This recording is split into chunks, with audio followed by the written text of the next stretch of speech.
Hey everybody, Todd here. Welcome back to Game Dev Breakdown. Tonight we're talking to our friend Matt Bradley-Tschirgi again, who has a new book out to talk about, and we just have a fun time goofing around. So I just want to remind you quickly, we have a new Discord server where, if you're working remotely during the day, working somewhere else during the day, and you would just like to hang out with like-minded folks, we'd love to have you. There's a post at codewriteplay.com where you can find a link to it. It's not hard to find at all. So check us out on Discord, and here's my chat with Matt. Good evening, fans. Tim Kitzrow here, the voice of NBA Jam, and you're listening to the Game Dev Breakdown Podcast, brought to you by CodeWritePlay.com. Whoa, boom shakalaka! My mom gave birth in 1985. I was bluer than a Pac-Man ghost, barely alive. In the Cold War, my only blanket was Tetris. I played Rampart with Reagan, rampaged the world for breakfast. The laundromat was my sanctuary, that arcade was my church. Matt, how's it going? How are you, buddy? Good, as well as I can be with this COVID-19 stuff in its fourth month. I said munch. That makes no sense. Yeah, it's just a total kind of losing track of time. But yeah, otherwise I think it's going well. It's been a heck of a 2020. My family, we bought our first house, and I got laid off shortly after that, and then found a job, and then so all kinds of crazy stuff going on. We get to chat on Twitter a little bit and just keep up with what the other's doing. So I kind of had that on my list to talk to you about because you moved. We had all the pandemic unfold, and I think those were pretty close together, if not right on top of each other. Yeah, not only that, but like when one day into moving, my car got hit by another car and had to go to the shop to get repaired. Fortunately, when we moved into the new house, it was a quarter mile away from where we were living before. So it could have been a lot more of a pain in the ass. So you didn't have to go too far, but then you got laid off. Was that? I'm sure that's not part of the plan.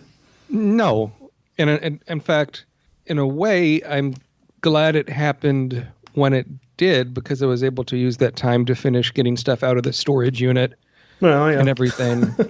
When you move into any place, but a house in particular, and this is a 2-story kind of townhouse thing, it takes much longer to do anything than you would think it normally would. For all the things I've done right, well, moving has been something I've done much too much of. Sure. I lived many places growing up. I've moved 4 or 5 times since we got married alone, and man, what a mess. It's all the preparation, all the planning in the world immediately falls apart when you move. So. Definitely. So then the pandemic unfolds. You transition into a new gig. Mm-hmm. How's that? That's got to be tough to start a new job right now. The weird thing was, although they have an office in Southeast Portland, the company only had me in there for less than a week, because that same week they decided they were going to move everyone to work from home. And this would have been, if not mid-August, perhaps, or not August, if not mid-March, perhaps the week after. Yeah. So it was fairly, I think, early for that sort of thing, but I'm glad they did so. And I do QA work. I think I mentioned this last time. I do testing for like different apps on phones and websites and things. But this place involved a hardware component, because one of the teams I was on was working on testing a smartphone app that worked with laundry machines.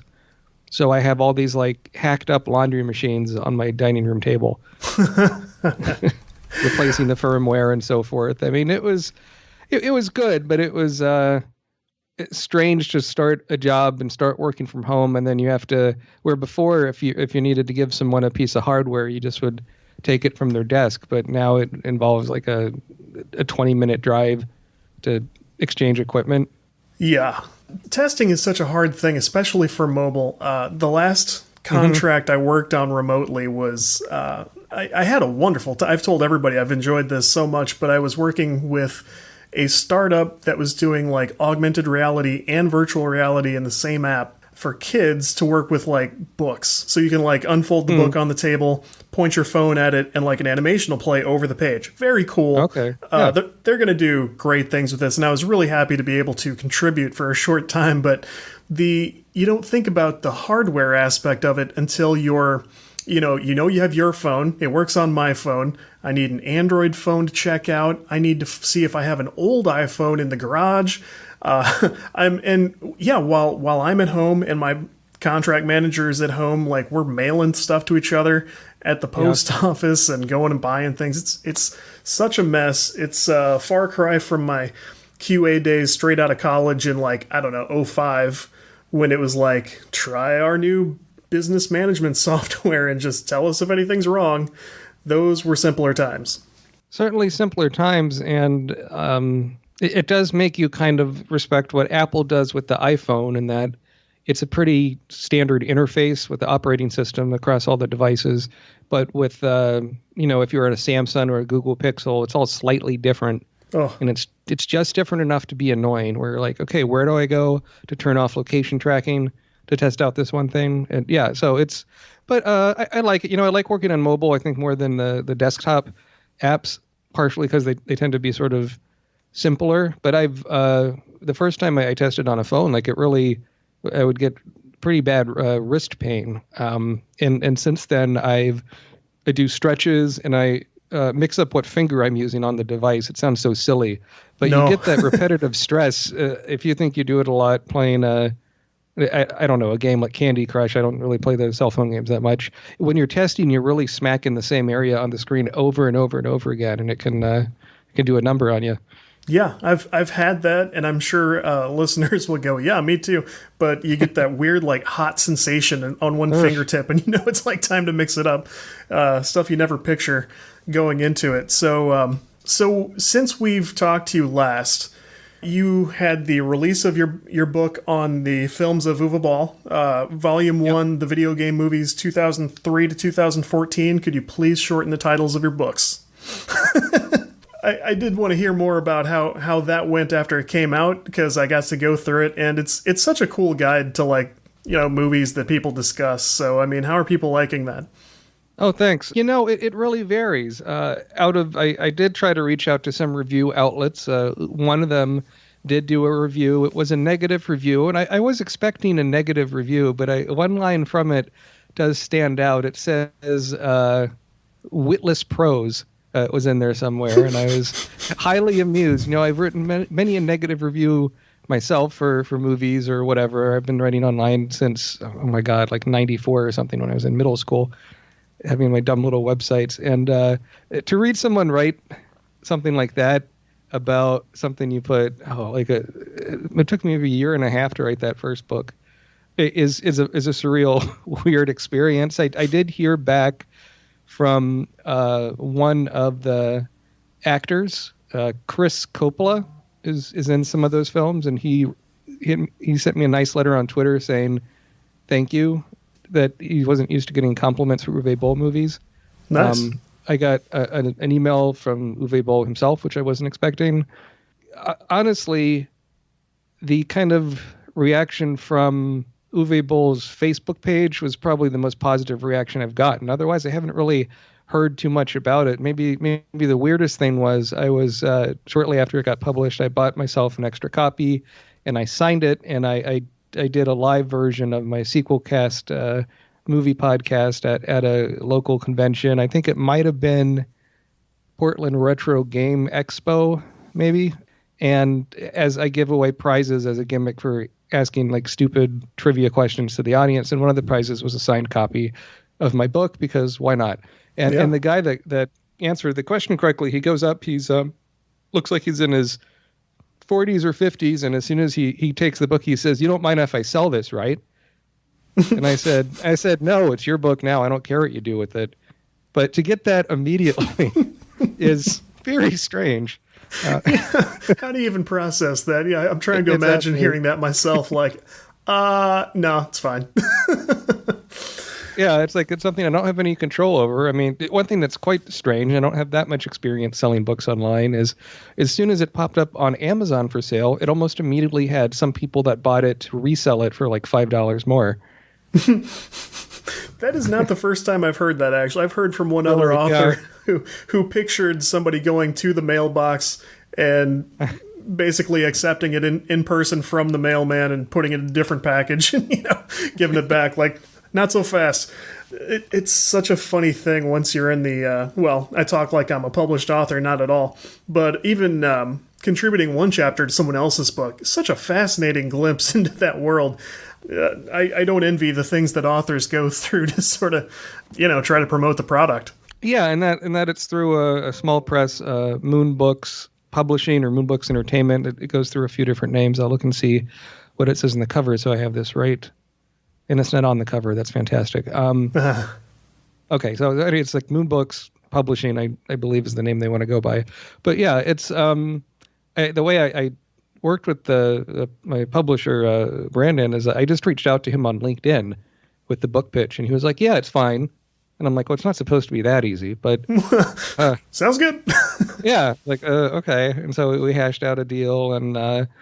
yeah, it is fun getting to see those metrics. I mean, as you know, like with podcast metrics and whatnot, it can get addictive looking at those things. And so I try not to look at it too much, but it is sort of the thing that surprises me the most. I don't know if your reader or your listeners are interested in all this, but if you look at if you even sell one copy of an ebook, like it skyrockets so high on the rankings. Yeah. I've heard it's a lot less than you would think. The difference between some of these things. So it's very odd. The Audible version has sold the most. I didn't know it made it to Audible. It did. This is a good story, I guess. The publisher reached out to me and said, Matt, do you want us to do an audiobook version? And my first thought was, well, this is stupid. Who would want to hear an audiobook of like essays on films? But I just said, sure, because it's another potential revenue stream. Yeah. And I did sort of a sample, and he said, oh, this is great, Matt, you should do it. So I recorded the whole thing, and then my computer died, and I did not do a recent backup. So after all that, we just decided on Audible he found a narrator to go do it, Jonas Gawe, a younger guy from Wales, and he did a great job, and turned out a good audio version. And yeah, that's on Audible, and that's been selling the best out of all the versions, which surprised me. But on the other hand, I don't know. Like everyone has, not everyone, but a lot of people have a smartphone with headphones and all these things, and have a commute, or at least they used to have commutes, and they listen to these things a lot, and there's a big hunger for them. And so you're starting to see all kinds of weird things on Audible that you never would have made it as like an audiobook you could see at a bookstore. Yeah, and it seems like they're putting a lot of emphasis on tying audiobook versions into print version purchases and stuff. Mm-hmm. Like, buy this in print, you can listen to it. And even the button while you're trying to read the book, I've noticed, it'll be like, wouldn't you rather be hearing this with your ears?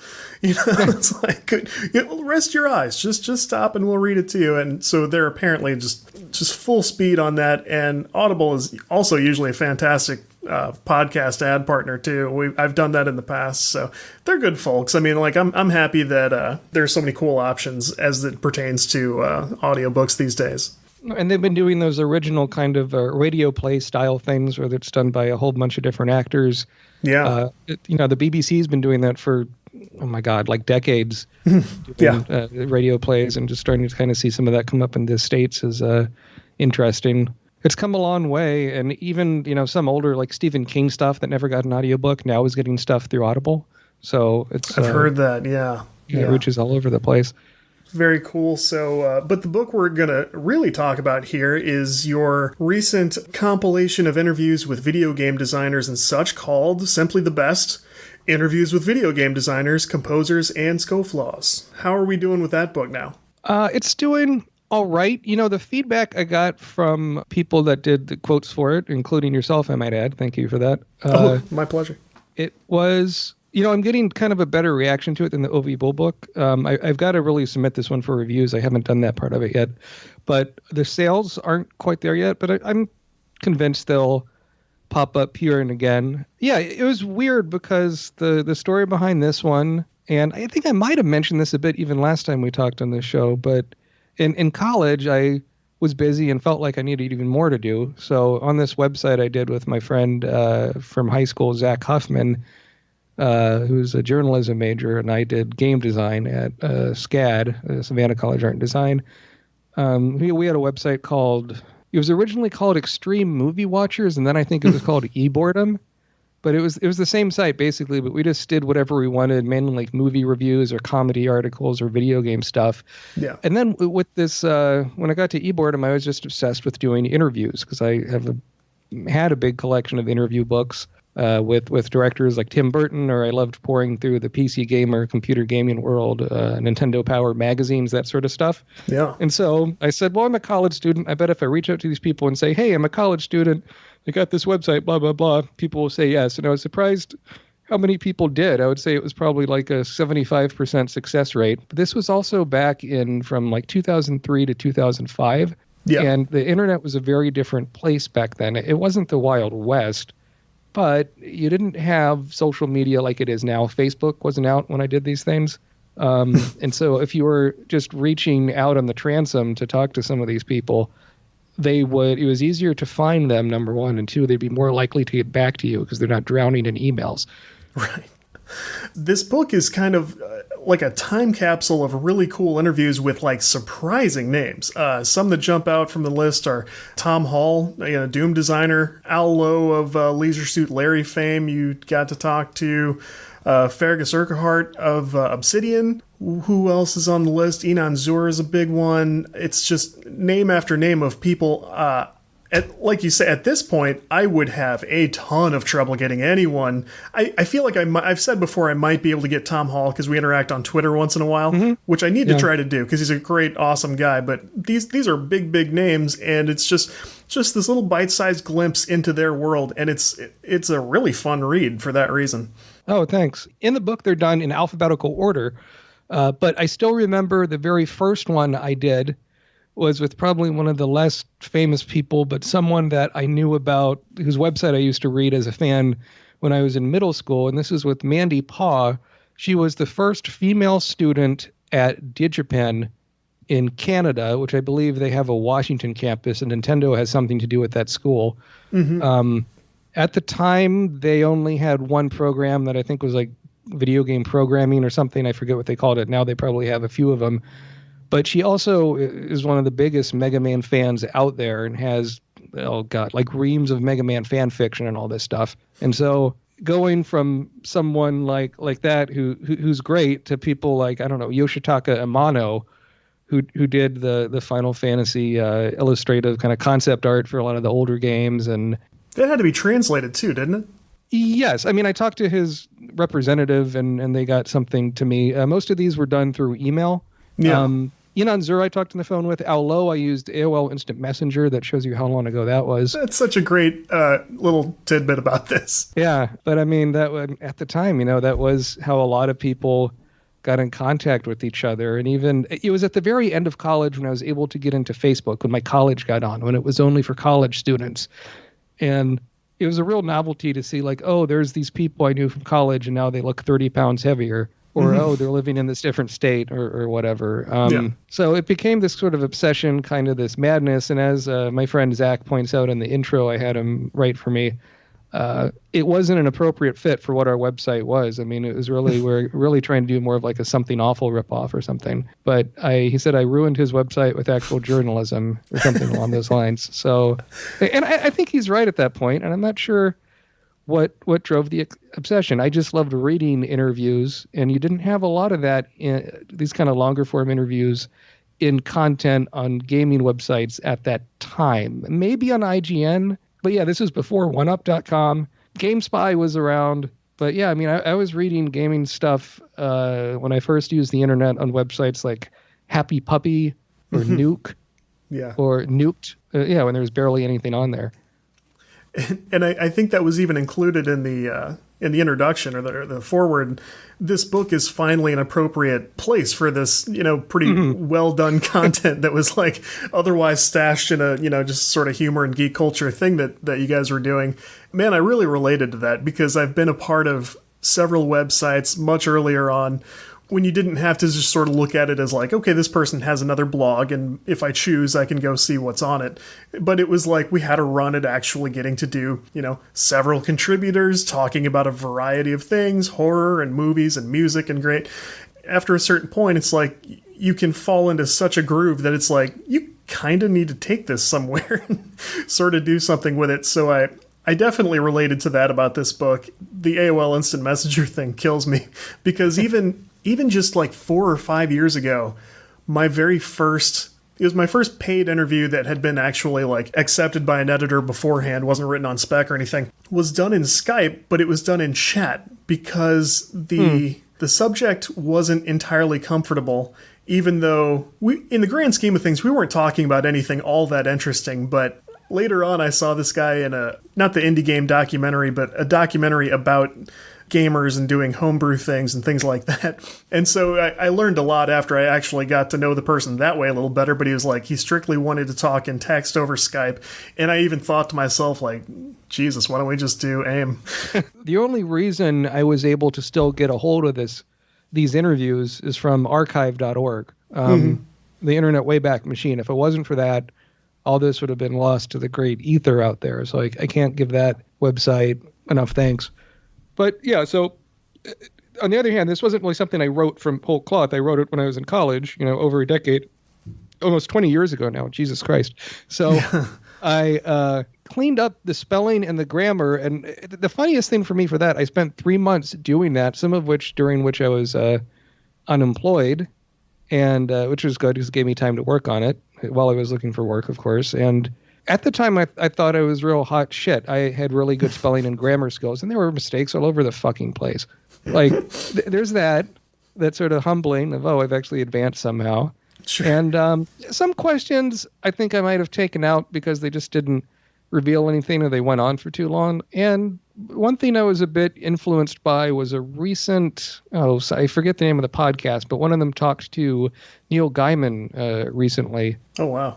And he did interviews and magazine journalism early in his career. In fact, one of his first book was a biography on Douglas Adams of Hitchhiker's Guide to the Galaxy fame. I didn't know that. Mm-hmm, yeah, it's they did an updated version, which has newer chapters written by someone else, I think. But because he wrote it before he died, I think maybe 4 of the Hitchhiker's books had come out by that time, up to Last Chance to See, if memory serves. But anyhow, he mentioned how he interviewed all these people, and then when he'd write it, because he's a prose writer, it wouldn't be necessarily word for word what the person said, but kind of the spirit of what they said.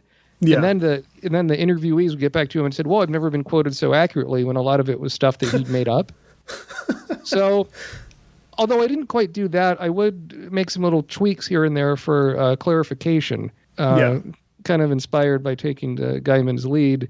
And one at the time when I originally did it that I had to massage it the most is with Eric Chahi, who designed Out of This World, which is known outside of the U.S. as Another World.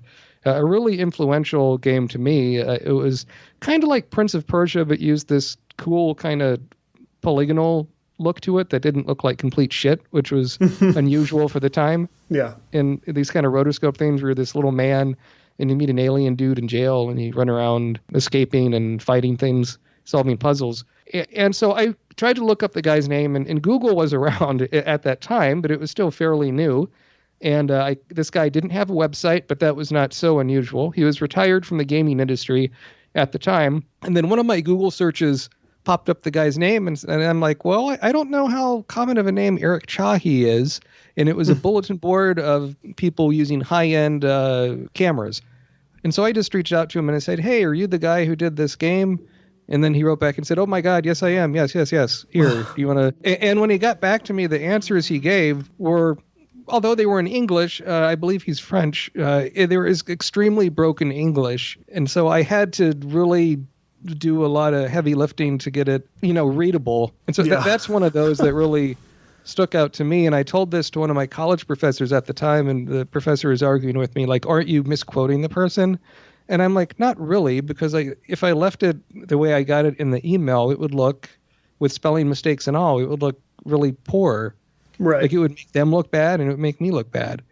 Yeah. I'm not changing the intent. It's sort of like sticking to the spirit of it.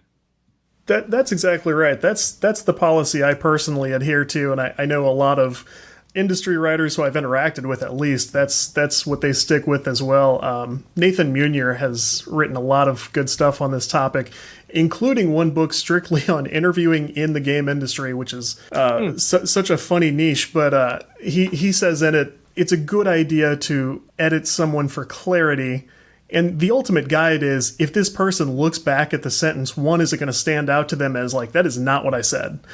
And is it going to make it look in any way like that's not what I meant? Obviously, those things are, neither of those are okay. And otherwise, it's a good idea to pull, you're going to have to pull out stuff like and sure, just for that person's benefit. So, it's not, there's a school of thought where they say you should absolutely not touch anything a person says, but really, that's not what anyone wants. They do want it to be cleaned up for clarity purposes in almost any situation. So right. And so, one thing here I changed quite a bit. I haven't thought about this now. I'm just flipping through the book here.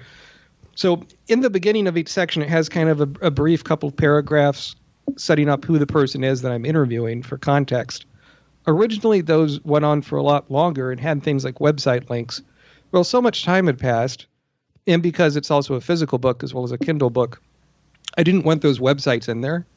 Yeah. Just because I would rather just get rid of them and not have stuff in there that might lead to like a porn site, or I don't know what else it would be. God only knows, yeah.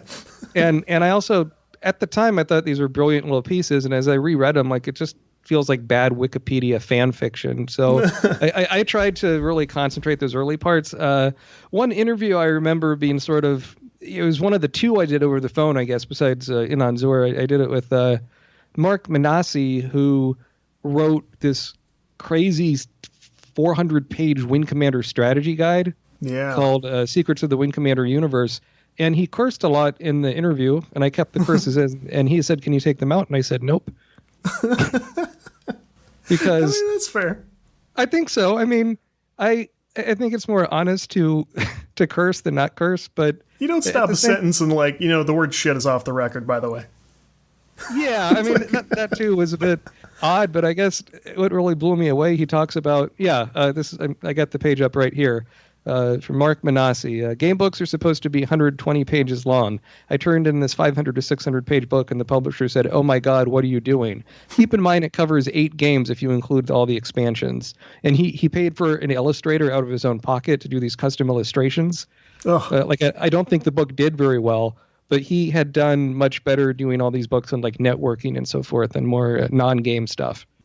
Enjoy basketball, soccer, and all your favorite sports like never before at BetMGM. Sign up using bonus code CAPITAL and your first wager is risk-free up to $1,000. Plus, when you register with BetMGM, you'll get instant access to a variety of parlay selection features, live betting options, player props, and daily boosted odds specials. Download the BetMGM app today or go to BetMGM.com and enter bonus code CAPITAL and place your first wager risk-free up to $1,000. Now you're winning with the king of sportsbooks. Visit BetMGM.com for terms and conditions. 21 years of age or older to wager. Washington, D.C. only. New customer offer. All promotions are subject to qualification and eligibility requirements. Rewards issued as non-withdrawable free bets or site credit. Free bets expire 7 days from issuance. Please gamble responsibly. Gambling problem? Call 1-800-522-4700.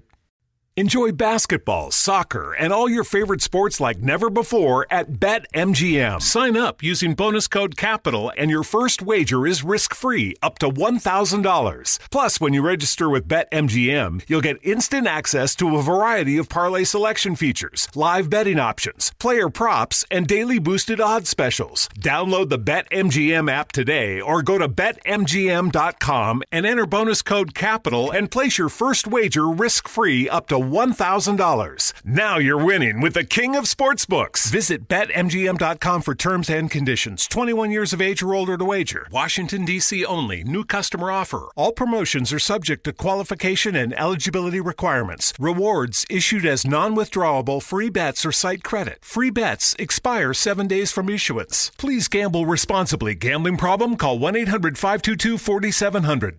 What an ordeal, though. That's but very his was funny. for Wing Commander 1 and 2, maybe 3, I don't know, but Wing Commander 1 had 2 expansions, and then so did Wing Commander 2, so it's been a while since I've read the book. I don't think I have a copy anymore.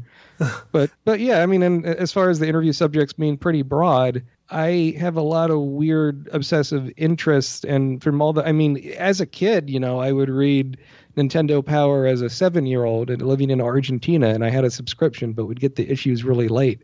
And you'd just be so excited to have anything in English you could read. I mean, we went to a private school, so it was in English most of the time. But to have something that was my own that I could read, we didn't have a lot of, we didn't own a lot of books. You had to go to the embassy or the school library to get books. Like, it was a real hassle to get anything. So to get a magazine that was my own, magazine, and my friends subscribed to the same magazine and you could talk about it. And then the culture shock of going back to the United States when I was maybe in 3rd grade, you go to a grocery store and they have like 20 video game magazines, was kind of overwhelming. I felt a little bit like that scene in, it was the Hurt Locker, where he goes back from war and he can't make up his mind what cereal and he's staring at an aisle of like 50 cereals.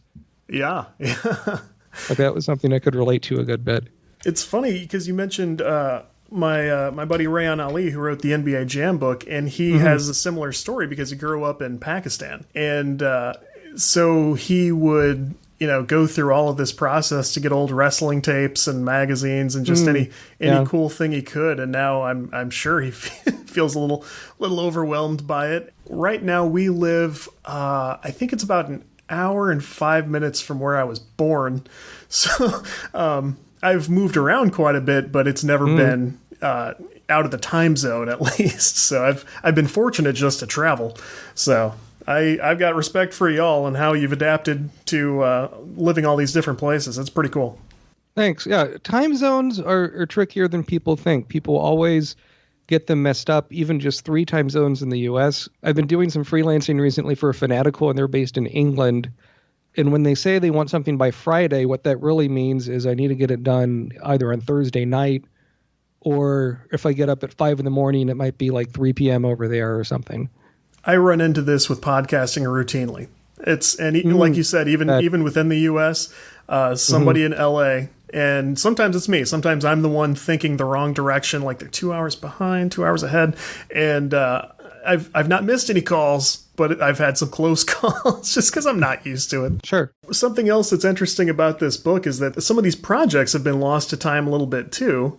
And then on the other hand, and it's not that I want to dwell on this or dig into it too deeply, but you'd also talk to Jeremy Soule, who at the very same time sort of came out in the news in a negative way. And I thought, I think people are going to be surprised to see that name come up because, I mean, now there's no getting a hold of him right now. I bet. Jeremy Soule I just picked because I was a fan of that Dungeon Siege game, and he did the music for that. And especially in the beginning of the game, it's this really, ironically, the beginning of the game is pretty similar to the beginning of the Uwe Boll film, In the Name of the King, A Dungeon Siege Tale, whose title I never get tired of saying because it's so long. It's a good one, yeah. Yeah, that's why I have long titles in my books. There you go. Comes back. But I just reached out to him, and that was, I just knew him from doing a few different games, and it was fairly early, I think, in his career. And with this stuff recently, I did consider if I should cut that or not. But on the other hand, I thought it was a good interview. I had a thing going with a lot of different composers. Certainly the music of gaming has influenced me a lot. In college and afterwards, as my first podcast, I did a video game music show. So I think that at that time, I mean, now on iTunes and Spotify, the choice of video game music isn't that great, but it's still better than nothing. But back in 2004, 2005, aside from 1-2 CD Final Fantasy set that you could buy from GameStop exclusively, I think, there wasn't much you could get except for Taiwanese bootlegs at comic conventions. So I would have to go to, let's just say, an IRC channel and find an FTP site to find video game music that wasn't just Nintendo stuff. And it was, I mean, you really had to get in the weeds to get a hold of anything back then. I mean, it was the precursor to the dark web, basically. Yes, it was. And all we were after was like, video game soundtracks, copies of RPG Maker that you couldn't really use any other way. Yeah, that's right. Yep. And SNL clips that we had missed. I mean, like dumb stuff. My earliest days on the internet were shameful, but only in that they were uninteresting. It's like, let's see what kind of Chris Farley stuff I can find, and just dumb stuff like that. And then we were off playing Flash games. It was a simpler time. It was a simpler time, and I have to see if it's still up there. I don't know if it is. I did have some things put on Newgrounds. I do doing little dumb cartoons in Flash. Yeah. I would love to try and track down some of that stuff. Like if I could find my old dumb game design projects from college. I did find one thing that I want to put together that I did in college once, where it was between semesters. I was at home. My mom threw a party in the basement, and someone brought over their NES and 30 different games, and we just kind of set up like a tournament. And I just filmed people. I didn't really film people playing the games, but I filmed people afterwards kind of trash talking each other. Oh, yeah. But unfortunately, I filmed it. So my camera was a high 8 camera, which is 8mm Sony, and the sound was digital, but it still kind of looked like shit. But because my computer was a piece of crap, God, I used some like USB thing to get the composite video over on there, and then initially rendered it as real player files, and then converted those to Windows Media Video WMV files. So the resolution is awful. I tried looking at it on my phone, and it looked bad on the phone. But I want to try and cut that back together because on archive.org, yet again, I found all the files. So I want to do something with that. Yeah, you should, because, that alone invented esports. Now we have, now we have a whole industry. Yeah. Instead of stadiums for StarCraft 2 or Street Fighter 5, it's a couple of nerdy hicks in a basement playing Bible Adventures, Mega Man 2. It was the stuff we were playing is to capture the video for the video games. I had to export video from some emulator. Oh, it was such a different time. Yeah, Jesus. The absence of YouTube alone was such a nightmare because I've got several things that spring to mind just like this. I was in even back in high school, I was in like a senior English class, and we had to do like a term project, which there was a bunch of leeway on how we wanted to do it. So I was getting into game development stuff. I had my first copy of Game Maker when Mark Overmar's name was still attached to it. And I was like, how can I sort of turn heads here and do something neat? So what was it? I did the story of Julius Caesar as one giant GIF. What? I did each frame by hand. So I took like backgrounds from Super Nintendo games, and I took sprites from like Final Fantasy and got emulators for all these different things. And that's probably to this day the hardest I've ever worked on anything. And of course, because I wasn't really thinking it through, that was only ever going to work on my computer, because I had, loaded the frames individually and they were in memory and the computer could interpret them. So I turned in this one GIF on a floppy disk to my teacher, and she's like, "What is this?" I'm like, "Oh, just run it. It'll be great." She's like, "Yeah, it's just one picture pops up, and I don't know what to do." And I'm like, well, I guess you'll have to fail me. And I definitely still don't have that anymore. And the other one was, there was kind of a version of that I did for my sister a couple of years later, where I did a Flash animation to Dr. Worm by They Might Be Giants. Mm-hmm. I animated that whole thing, and I wish to God I could find that again, because that was actually very funny, and I would love to show it around to this day, because a lot of people still know about They Might Be Giants, and that's lost in the toilet of time. Toilet of time, yeah, it's a good phrase. I can do a coffee table book about people's stories about things that just don't even exist anymore. The thing you just said about YouTube was so smart, because people take it for granted. And back in my day, we had to do the work and find a video codec to play a video file that might or might not be a virus. It was so much wasted time. And at least YouTube or Vimeo, it's kind of the great equalizer. You don't have to worry about as much risk to your computer to try and get all these things to work. Yeah, you could learn Flash. You still wouldn't have loading screens unless you made them yourself, and hosting it was still next to impossible for one person to just do. So it was like you could learn game design that way. Some people did and made very compelling stuff that would still hold up today. and just it was still next to impossible to put it in front of anybody. So, I mean, like, you've got Congregate that tried to sort of fill that vacuum more recently, and I think they just announced they're shutting down new submissions. Like, almost every version of this is on the way out now. So right, and yet you got stuff like itch.io or itch.io, however you pronounce that. That's a great marketplace for up-and-comers to put stuff on, whether it's free or for money. You have these game jam things that are happening around the world. That's a good way to get exposure. I'm grateful every day that Itch survives.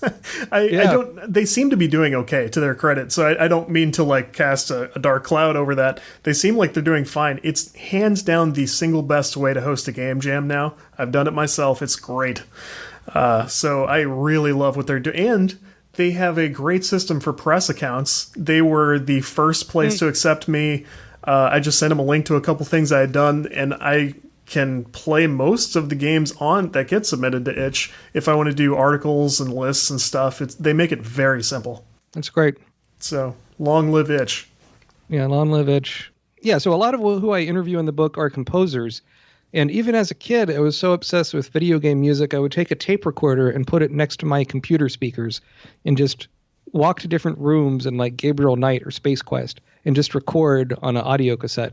Even though you get like really bad distortion that way. I didn't know any better. Yeah, like the cassette deck, I still miss it for some dumb reason, but like it had a handle so you could carry it around, but it had no output plugs. Yeah. Like it just had a shitty microphone built in near the front of the device. Right. And that was it. I can picture it because everybody had the same one. I think so. Yeah. I even used that when I did my first big in-person press interview in college with Paul Hogan for Crocodile Dundee in Los Angeles.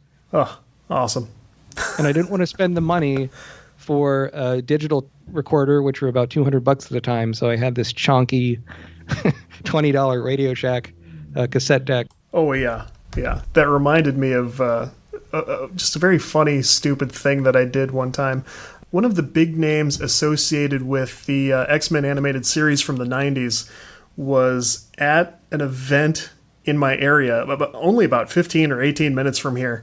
They were at this convention at a hotel, and I didn't really, at that time, figure out who that was, and I went to do interviews at this thing with one of those little handheld recording devices, which crapped out, and at the last minute, I grabbed my friend's iPhone and used two iPhones like two microphones.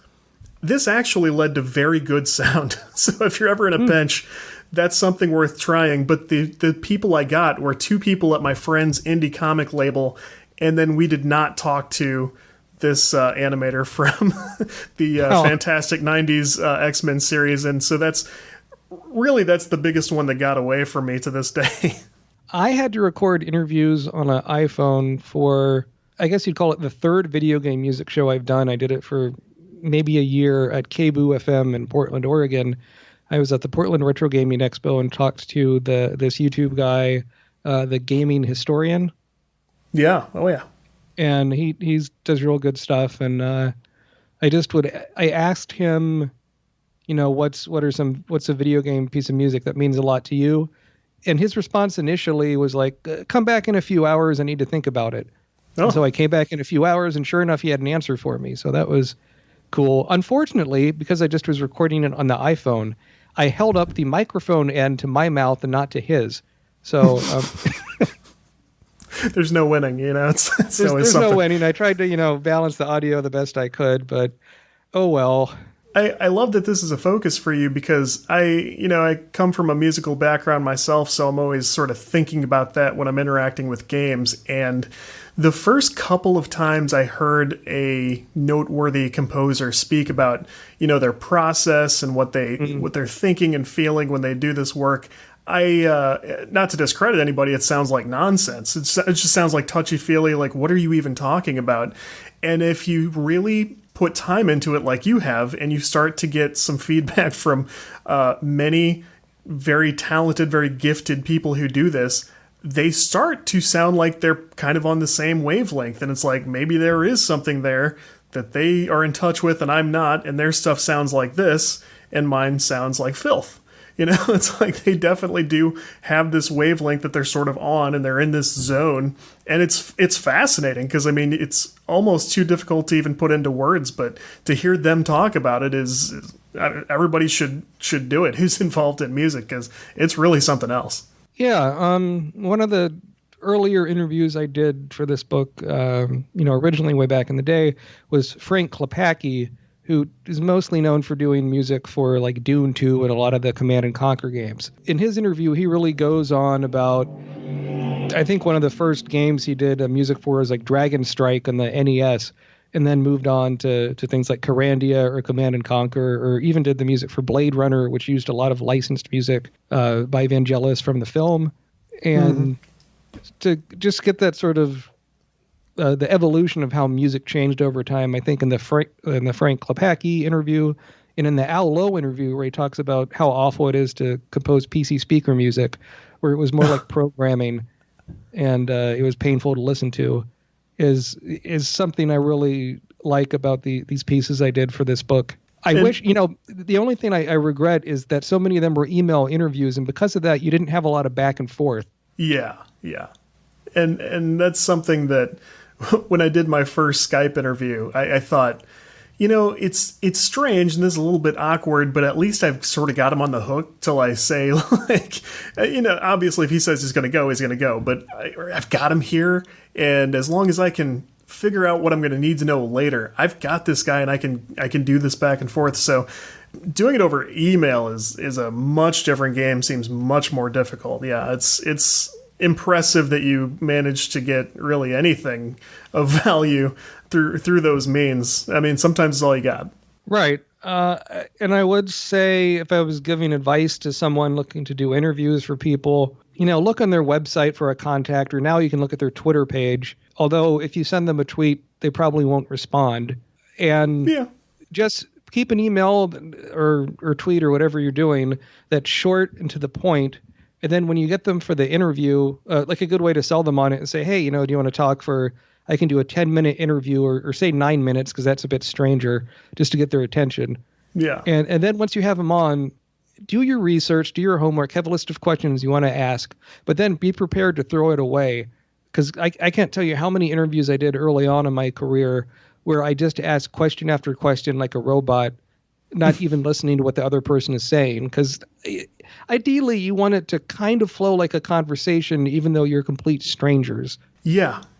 This is so funny because I was just talking to my wife about this, because across so many different professions and specialties, and this is going to be probably the big moral takeaway from this episode, if in fact we have one, which is fine. But I got into podcasting because I felt like I was not a good natural communicator. I had just a variety of issues with speaking and hearing, and I learned that the big one was listening. Everybody thinks they can listen, but the more you do it, the more you learn. There's a whole nother level of listening that only the most successful people, the best communicators, actually understand. And real listening, just like you said, you come into a conversation or a meeting with a plan of attack, you sort of know the direction the narrative is going to go. But if the answer to the first question is like, tell me about the years when you worked at Walmart, and that person says, I never worked at Walmart, and you go, oh, you can't throw the next question like, what was your manager at Walmart like? It's That's like right. Conversations are about adapting as a result of really hearing what the other person said. And like you said, it's hard to look back at your own old writing. If I go back to my own old podcasts, I can find bad examples of that hurt to listen to, because it seemed like disrespect to the other person that was totally unintentional. It was just that I didn't have the ability to hear the way I needed to hear because I was too up in my own head. Sure. I guess another piece of advice I would give, not that I want to dwell too much on this as we wrap things up, is have a silly question in there just to throw them off a bit. Because so many these people, especially as they get more famous or whatever, your time with them is limited, and they answer a lot of the same damn questions over and over again. So one, listen to other interviews, especially from places that you like, that talk to the same person, to know what stuff has already been asked. but have like a silly question to make them laugh or to kind of loosen them up a bit. One I did, not on this book, but it was a guest I had on my sequel cast, a movie podcast, was with Steve Barron, who directed the first live-action Ninja Turtles movie. He also did the music video for Take On Me, a very famous music video. Yeah. And it was to tie into an episode about Ninja Turtles, I was asking him, what's your favorite pizza topping? And he paused for like 20 seconds, and he goes, pepperoni, of course. And it's good to have dumb questions like that, I think, just to loosen them up or just to throw them off, because whether you're giving an interview or whether you're being interviewed, you just kind of fall into doing the same robotic answers. And it's not that the person is lazy or that uninspired, but it's just sort of out of a force of habit. Yeah.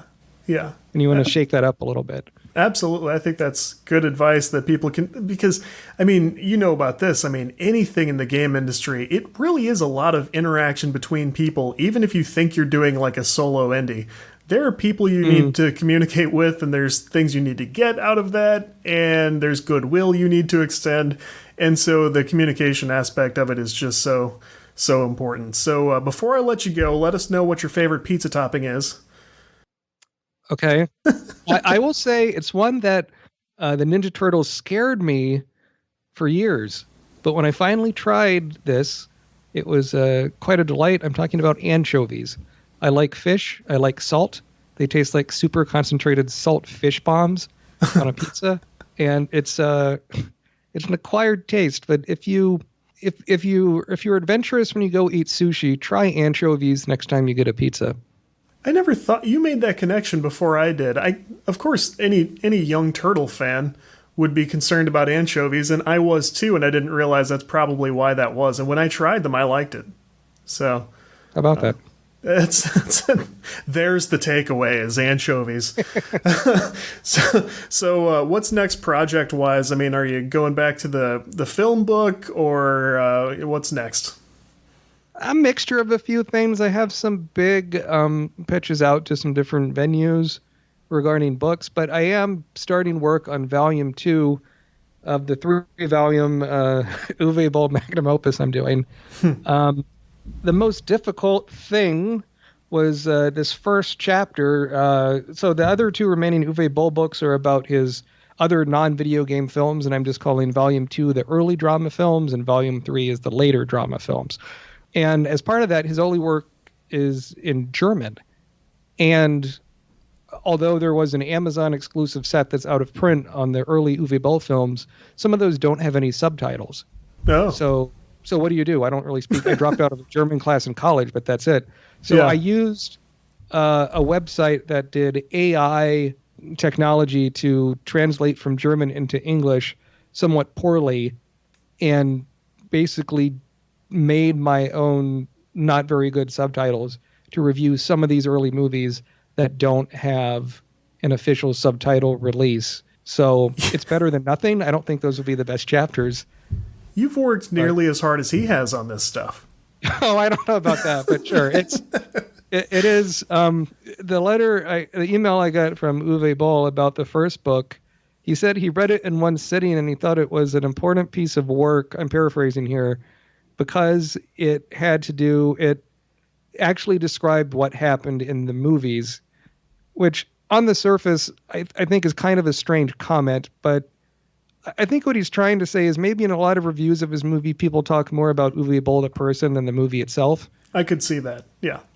And certainly a goal in the books is to sort of have I was trying to solve the mystery. If people have the criticism that Uwe Boll's movies make no sense, why not describe the plot in painful detail to try and make these things make sense?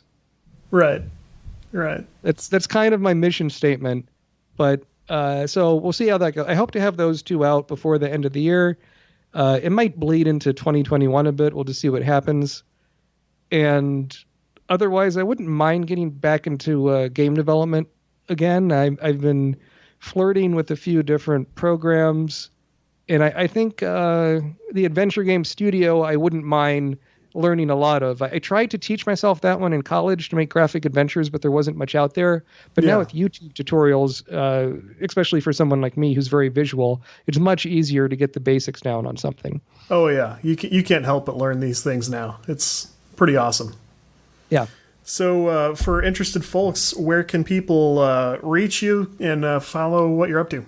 Yeah, so I think number one is probably on Twitter at MATWBT. I have a website, matwbt.com, that lists links to my books and some of my recent articles. Otherwise, you can find me doing blog posts on Fanatical. Sometimes I'm on Hardware Gaming 101.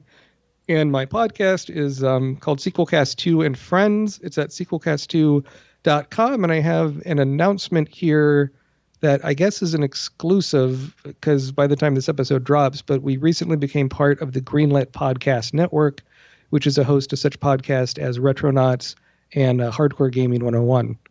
Nice. Good company. That's good. Thank you. Congrats. Yeah. So great. Another great visit with you, and I'll look forward to hearing about the next couple of projects next time we talk. Sounds great. Thanks, Todd.